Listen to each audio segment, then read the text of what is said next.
right, welcome back, folks, to WrestleRant. I am Graham Jason Matthews, and today we're breaking down the 2012 WWE Money in the Bank pay-per-view event as seen on the WWE Network. Now, kicking off the show, per usual, was the SmackDown Money in the Bank ladder match with a contract for a World Heavyweight Championship match at any time and any place of the winner's choosing. The combatants included Dolph Ziggler, Tensai, Cody Rhodes, Sin Cara, Tyson Kidd, Damian Sandow, Christian, and Santino Marella. Yes, you heard me right. This match, while I enjoyed it on the whole, it really felt random because the main event, the WWE title contract match, the Money in the Bank ladder match, for the Raw side of things, and this was after the brand split officially died, but you know what I mean, involved Cena, Kane, Jericho, Miz, and Big Show, all former WWE champions. And because of that, they all kind of threw the people that should have been in Money in the Bank ladder matches, with the exception of a few people, thrown into this one instead on the SmackDown side of things. And you had a very weird roster of guys in this matchup. A lot of guys in which I liked. Damian Sandow, who was kind of new on the scene, kind of getting a nice little rub from this matchup. Christian, a ladder match veteran. Dolph Ziggler. Cody Rhodes as well. And then you have fresh faces like, Sin Cara was in the year before. He was something, and I'll talk about that in a second. Tyson Kidd, Tensai, and Santino Marella. This match on the whole, if I had one word to describe it on the whole, it would have to be reckless. This matchup was all over the place. Again, it was a train wreck in the best of ways. I enjoyed it on the whole, but this match was all over the place, especially Dolph Ziggler, the guy who ended up winning this matchup, almost got killed at various points in this contest, both in kayfabe and legitimately. At one point, legitimately, when Sin Cara tried to do the C4 or whatever, Paul Burchill used to call it that. I believe John Morrison did as well. Off the top rope when he, whatever it's called, like a jumping backflip rock bottom. I believe it's called the C4. He tried to do that off the top rope to Dolph Ziggler, and he botched the move, and he almost killed Ziggler. Instead of not doing the move and doing something else instead, he went through it. He went through with it, and he almost killed Ziggler. It was a pretty ugly spot. And that wasn't the last of it either. He continued to botch throughout the matchup. Ziggler took a power bomb. Tyson Kidd, was pretty awesome here. He took a ladder and there's a ladder going up to the briefcase. This is gonna be hard to explain. And Kidd took a ladder from the ladder going up to the briefcase and put it in between that ladder. If that makes sense, okay? So he climbs on that one, and while Ziggler is climbing up the ladder to the briefcase, he does kind of like a side power bomb and jumps in, does a sunset power bomb, powerful power bomb, whatever, to Dolph Ziggler. And it wasn't Kidd's fault. It was just Ziggler. I don't know. The timing was off. And he ended up going face first into the mat. And that didn't come off too well. That could have legitimately hurt him as well. And Tensai at the end of the matchup, who went a fucking rampage. He was not really nothing to note for most of the matchup. But when it came down to the final few minutes and he raged up, he took Ziggler and he tossed him over the commentating table and right into one of their chairs upside down. It was a beautiful spot. Almost killed him, but it was a beautiful spot. And he ended up climbing back up from that, climbing up 2 ladders to win the briefcase. But before that, though, this matchup was all over the place. Sin Cara should not have been in this matchup. I know he had just come back. They wanted to try to push him again. But his performance in this matchup was clearly evident, made it evident that he was not going to do well as a single star, especially in ladder matches. Tensai, a nice little move, a nice little spot that I appreciated, an ode to the year before, nice little shades of the 2011 SmackDown and Money in the Bank ladder match. Tensai took Sin Cara, picked him up for a powerbomb, and powerbombed him on top of a ladder, laying between the ring apron and the commentating table. Not breaking it like the year before, not as great of a spot, but still a nice little ode to the year before, so I thought that was pretty cool. But everything else about this show, everything else about this matchup was pretty fun. Other than Sin Cara's botches, Cody Rhodes held his own. Damian Sandow had a really nice showing. Christian with a spear off the top rope as Sandow is climbing up the ladder. That was really nice. Santino's gimmickry was kept to a minimum, thankfully. He was not a joke in this contest. Why he was in so many chamber matches and title matches and Money in the Bank ladder matches, I have no idea. But he didn't take away from the match, but he didn't add to it either. I think that spot would have been better utilized for a guy like Justin Gabriel or someone like that. But other than that, though, I thought this was a really good matchup. Everyone held their own. For the most part, cough, cough, Sin Cara. Then Dolph Ziggler ascending the ladder, taking out Christian to win the briefcase. The roar of the crowd. They were very happy to see him win and essentially become world champion. That would not be the last time we would see Dolph Ziggler on this show. But a train wreck of a matchup to kick off the show. Nothing great, not too amazing, but a lot of fun spots to say the least. Up next for the World Heavyweight Championship, Sheamus defending against Alberto Del Rio. And as always, these guys always work well together. I've always noticed that. The feud at this point was not bad. It didn't get bad until like September, when we had seen the same shit from these guys for months and months and months. At least this was the first one-on-one outing these guys had on pay-per-view, so it was not buried into the ground yet. It wasn't beating a dead horse. It was still a fresh feud for the most part. But I thought this was one of their better, well-wrestled matches. I thought their Night of Champion match was good. Probably better than this one, but I thought this was a pretty good match for what it was. Del Rio and Sheamus, I don't know, there's just something about these two guys. It's just like Sheamus and Cena, or Cena and Orton specifically, where when Sheamus works with these people, it's just not, it doesn't feel fresh. At this point it did with Del Rio, but I don't know, later down the line, it's just the same match over and over. It's not a terrible match, it's just repetitive. Thankfully, like I said, this was one of the first of the many encounters they would have, so it was not too tiresome yet. But for the most part, though, I enjoyed the matchup. A lot of entertaining action. Del Rio seemed like a legitimate threat to the World Heavyweight Championship. Sheamus holding his own, dominant as ever, pinning Del Rio with the schoolboy. I think it was an inside cradle to pick up the victory. Oh, no, it wasn't. That was another match I'm thinking of. Sorry about that. Sheamus was setting up the Broad Kick, and he hit the Broad Kick, and he won. Sheamus was among the very few people in order to do that, where he would set up his finisher and actually go through with it and connect with it. I always found that weird. So Sheamus won, still the World Heavyweight Champion. After the matchup, Del Rio got all pissy that he lost the match, and him and Ricardo Rodriguez started attacking Sheamus.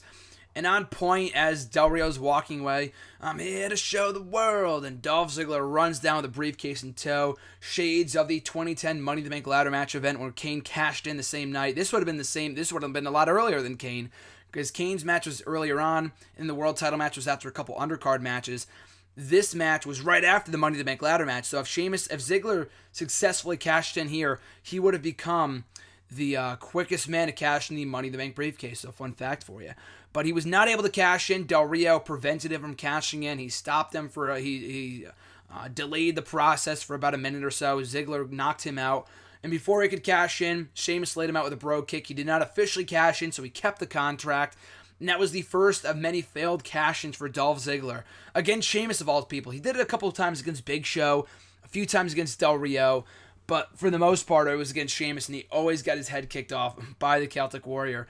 But a good match from Sheamus and Del Rio, kind of hinting at a triple threat match for SummerSlam, which did not come to be. At SummerSlam, they did Sheamus and Del Rio again, and then Sheamus and Ziggler and Jericho, which was a nice match. But to see a rematch of this match, I wasn't really all that thrilled about, since Sheamus had beat him decisively 1-2-3, no gimmickry, no bullshit, just a clean victory. So, but a good match nevertheless. Up next, a tag team match between Primo and Epico and the Primetime Players. Why did this matchup happen? No one really knows. For one reason, at the No Way Out pay-per-view the month before, there was a Fatal 4-Way number one contenders match to the WWE Tag Team titles. The Primetime Players won with help of AW, who used to be with Primo and Epico, turned on them to join the Primetime Players. I'm thinking, okay, cool, we're finally getting a story in the division. You could turn Primo and Epico babyface. The Primetime Players have a mouthpiece in AW. This is great. And then in the weeks going into this pay-per-view, the Primetime Players lost most of their matches, which was weird considering they were number one contenders to the titles. Primo and Epico never really had a established face turn. They just started coming out as baby faces, and the crowd kind of cheered them. They didn't really care. And that was kind of the biggest problem with this matchup. It was a fine match, but there really wasn't any incentive to cheer for either team. The Primetime Players had AW in their corner when he had the open mic, and so he was annoying. They had no reason to boo, or no reason to cheer those guys. And then Primo and Epico never really had an established babyface turn, so why would the crowd cheer for them? They had a couple, crowd-pleasing spots here and there, but other than that, though, there was no real definition of who was the babyface and who was the heel, other than the Primetime Players being the heel. Primo and Epico were just kind of there. So it was a fine match. Kofi Kingston and R-Truth, who were the tag team champions at that time. I never liked that pairing. I always thought Kingston and R-Truth. R-Truth I'm not a huge fan of as it is, but just the pairing of those two just seems so random. They weren't doing anything at that time, so they just put them together. They didn't really have much chemistry. They didn't light the tag team division on fire, that's for sure. But anyway, Primo and Epico surprisingly winning for no apparent reason. And then the Primetime Players, as if that wasn't bad enough, getting punked out by Kingston and Truth right after the matchup when I think it was R-Truth who threw a cup of water in AW's face or something. And that was it. It was a really weird booking decision, have the number one contenders to the titles lose. And it's not like they set up a triple threat match for SummerSlam. At SummerSlam, it was the Primetime Players versus Kingston and Truth. They had the title match the next night on Raw, and they lost, So I don't understand. The whole booking of the tag team division at that time was very weird. I didn't get it. And kind of a wasteful match. It was fine for what it was, but the ending result was very strange, to say the least. Up next, a no disqualification match for the WWE Championship with AJ Lee as the special guest referee. Daniel Bryan contending for the title against CM Punk. Now, one of my favorite feuds of 2012. The feud itself early on really was kind of non-existent. Daniel Bryan became the number one contender. I want your title, basic shit. But then when AJ got involved, the ex-girlfriend of Daniel Bryan, and who was apparently very infatuated with CM Punk, got stuck in the middle of this whole program, this whole angle of the WWE Championship. Granted, the primary focus was not on the WWE title, but it definitely piqued my interest in this feud because Daniel Bryan could have had, or him and AJ could have been in on it the entire time. There were a lot of different possibilities and routes they could take with this feud. And the triple threat match in No Way Out, I loved it. I thought that was the best part about that show. Punk for Bryan versus Kane. That was great. But I thought this was a great match as well. Personally, I enjoyed their over the limit match slightly more. The no disqualification aspect of it, I think, helped it. And the difference between the two matches, I thought the over-the-limit match was better wrestled. It was one of the best wrestling matches of the year, in my opinion. Probably either the best or the second best match of 2012 in WWE. This one told a better story. Because AJ, while she was not involved in most of the match, she took a ref bump early on, as most refs do. And then she ended up coming back. And there was a lot of intrigue as to whose side she was on. Nothing was really made clear here. She was proposed to by Daniel Bryan the next night on Raw, and she had him taking it when they got married and whatever, a couple weeks later at Raw 1000. And she didn't side with Punk, she didn't side with Bryan, so no real answers were given here. But the in-ring action still was a lot of fun. It was very, very good. Singapore cane shots and steel chairs and tables down the stretch. The finish was weird. I would have rather have him just beat him clean 1, 2, 3 like with a GTS or something. The back body drop through the table didn't feel like a finisher to me. It was a nice spot, but it felt like just a regular old move. And maybe that's just because we've been so used to seeing people, take finishers through tables and stuff like that. But a backdrop bottom, or a back body drop, whatever, it didn't feel like a finisher. But other than that, though, I thought this match was great. Got a lot of awesome time, almost 30 minutes. Easily the longest match in the entire show, and deservedly so. I was begging for them to just give them 30 minutes, as these guys deserved, and came pretty close to it. Not 30 minutes, but pretty close. And just great stuff. Really, really enjoyed it. These two always worked well together, and it's a shame we never really got to see many rematches between them after this pay-per-view and before Punk's departure in early 2014. Punk's still your WWE champion. We have no idea what's going on with AJ, Punk, and Bryan, but still a great match between Punk and Bryan over the WWE Championship. Up next, our first of second filler matches of the night, or second if you include the Primo and Epico Primetime Players one. This one was Ryback taking on Kurt Hawkins and Tyler X in a 2-on-1 handicap match. Ryback at this period in time was squashing jobbers every week, and then moved on to the heroes of WWE superstars, including Kurt Hawkins and Tyler X. The ending outcome was never really in doubt. There were a couple Goldberg chants here and there and whatnot, but a pretty standard squash match for Ryback, and essential in building him up as a threat. The biggest issue with Ryback, while he got over with the Feed Me More chant as 2012 progressed, he went from squashing guys like Hawkins, Rex, and Jinder Mahal to going right into the WWE title picture. I'm not even exaggerating when I say that. He was squashing job guys, and then he moved on to CM Punk in the main event of Hell in a Cell. That's how quickly his ascension was in 2012, and why his downfall was so depressing. The guy was so over, and they kind of botched his rise to the top and fall from grace after he lost that WWE title match and all the other matches he lost in late 2012 and early 2013. But anyway, pretty standard squash, and nothing much more to say other than the team of Hawkins and Rex was highly underutilized. I know they were starting to do something with them before Rex left the company, on his own terms a couple weeks after this, but these guys should have been WWE Tag Team Champions, or at least pushed towards title contention. They were so talented, and all they were was wasted during their time together, which was a real shame. Up next, a 6-diva tag team match. Layla, Kaitlyn, and Tamina Snuka taking on Natalya, Eve Torres, and Beth Phoenix. A really sloppy match. It was okay. It wasn't terrible, but no real reason to care. The crowd didn't care. I didn't care. In the summer of... you could say what you want about the Divas division right now and, what's going on, character development, the Bella Twins turning heel, whatever. At least they're getting TV time. In the summer of 2012, I want to say that was the lowest point in women's wrestling for WWE. And I'm not just talking about in recent years. I'm talking about from the Attitude Era and whatever. At least women had a role on TV. Other than AJ and maybe Eve Torres, the Divas division was pretty much dead. To the point where many people thought they would just get rid of it because they were never on TV. And remember, this was right before, but this was around the time when they had 3-hour Raws and they couldn't make 5 minutes for the women. They do now and we want more time, but even back then, there were no storylines. Layla was champion, but she never defended the title. She never had any feuds. They weren't even supposed to be on the show until they threw them on the card at the last second. They weren't even on SummerSlam. They were dances. They were dancers, the Divas were, for CeeLo Green's musical performance. So the Divas division in 2012 was in a very poor state as seen in this contest. And then Kaitlyn picked up the victory for her team. They were trying to push her, and she eventually moved up to title contention a couple months afterwards. But a very forgettable match. No one cared, and that was pretty much it. So the main event for the WWE Championship Money in the Bank ladder match, the WWE Championship contract. And of course, I forgot to mention this before, but The Miz made his grand return to WWE right after the first or second match. I believe it was right after the opener. He came out, he had been gone for 2 months to go film the Marine 2, or the Marine 3, excuse me. And he talked about how he wasn't the same person he was before. He was going to become WWE Champion again. The main event, which featured only former world champions, he would be inserting himself into that contest.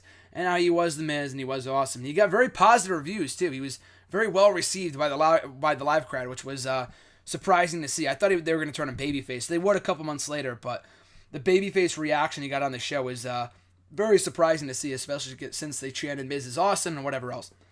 So the main event, John Cena, Kane, Jericho, Big Show, and Miz in the WWE Championship Money in the Bank ladder match. The match itself, really, I was not looking forward to it at all. The Raw before this show was atrocious and did nothing to make me look forward to this pay-per-view. And I'll get to my overall thoughts on the pay-per-view in a minute. But this match, I couldn't have given two shits about because you knew that John Cena was going to win. Big Show in a Money in the Bank ladder match did not intrigue me at all. Like, I understood it when he did it in 2010, but that was when they had 8 guys, not 4 or 5. Kane, he's good. He's good in ladder matches, but just, I don't know, he just didn't really do much for me. Jericho was like the saving grace of this matchup for me. And then Miz came in, but for my standards, which were set pretty low, I thought this matchup well exceeded my expectations. I thought it was pretty good. I enjoyed it. It was entertaining. Miz and Jericho working at various points. Big Show bringing out the big-ass ladder that he debuted in 2010. That was a nice little ode to 2 years ago. Nice little tribute to that show. Storyline consistency, which I'm a huge fan of, obviously.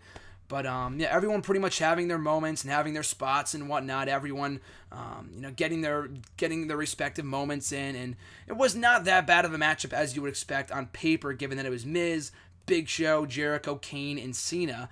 But, I thought they all really worked well together. A lot of cool spots. Cena did not look out of place in a ladder match. And he did at the end. It was weird. Like, one of the most funny parts of this match, one of the most funniest parts of this contest, came at the end after he won the contest. He pulled the briefcase off the top of the hook or whatever it was, and he looked surprised that he won. I think he whacked Big Show with the briefcase. I don't know if that was a planned spot or not, but I'm pretty sure it was. He smacks Big Show over the skull with the briefcase, and it just so happens to break. And he has this shocked look on his face, like a kid in a candy store. It was great. But, he performed pretty well here, having a lot of cool spots. A double 5-knuckle shuffle. Jericho having his, time in the sun as well, having his, few minutes of fame. Kane looking pretty good here. Big Show, Miz. So I thought it was an entertaining matchup. There weren't, like, many blow-away spots, like, oh, wow, that was amazing, or anything like that. But on the whole, for a matchup that I thought was just going to be garbage, the ending result was what we all thought it was going to be. but the in-ring action itself I thought was a lot better than I thought it was going to be going in. It well exceeded my expectations. All 5 guys held their own and then planted the seeds. John Cena winning his first Money in the Bank ladder match. I know a lot of people groaned at the finish, but you have to watch the matchup and enjoy it for what it is. Not one of the all-time greatest Money in the Bank ladder matches in history. If anything, I would probably put it down below, because all the other Money in the Bank ladder matches and the pay-per-view's history have been so much better. But for what it was, I enjoyed it, and it was good to see for the first time ever a Money in the Bank ladder match headlining the Money in the Bank pay-per-view. So on the whole, I thought this was an entertaining show. The filler matches were really unnecessary, and it would have helped had they hyped something up in advance or whatever. But it was kind of par for the course in 2012. It was like you would get a Divas match, a Brodus Clay match, and a Ryback match, and that was pretty much it. And, other than Brodus Clay, we did end up getting a Ryback squash and a Divas match, so 2 out of 3 ain't bad. But the other matches I thought well delivered. The 2 Money in the Bank ladder matches were not the greatest of all time, not nearly even being close to be my favorite Money in the Bank ladder matches. But for what they were, though, I enjoyed them, especially the opener I thought was easily the better of the 2. The main event held my interest, and they did a lot better than I thought they were, like I mentioned before. The world title match was solid and very good. Probably one of the better bouts those 2 had together. And easily the match of the night, Punk versus Bryan. So if that match wasn't on this show, I don't know if I would give it as high praise as I am. But I thought it was an entertaining event, especially considering the fact that the product was so stale. It was so stale back in 2012. There was just nothing to get excited over. We had all babyface champions. All the good guys conquered all. I know that's wrestling, but when it's all happening all at once, we have all babyface champions. They're always winning all the time.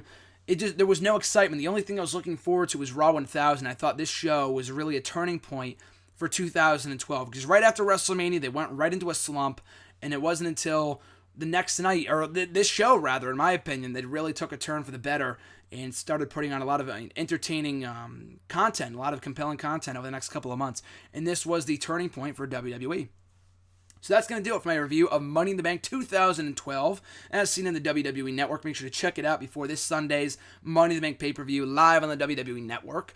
But in the meantime, and in between time, you guys can find me on Twitter at WrestleRant, on Facebook at facebook.com/graham.gsm.matthews. Check out nextEraWrestling.net for my full written reviews of Money in the Bank 2011, this very show, Money in the Bank 2012, 2013, and 2014, and stick around for my live coverage of Money in the Bank this Sunday on nextEraWrestling.net. Just go to the homepage. Should be right on there. I put the live coverage up a couple minutes before the pay-per-view goes live, and I update the live coverage, my results, my review of the show after each bout. And of course, make sure to like, share, comment, and subscribe. All support is greatly appreciated. Thanks for listening, folks. I'll catch you right back here throughout the week with my various videos. But on Saturday, I'm reviewing the 2013 Money in the Bank ladder match. Until then, folks, have a great week, and I'll catch you then.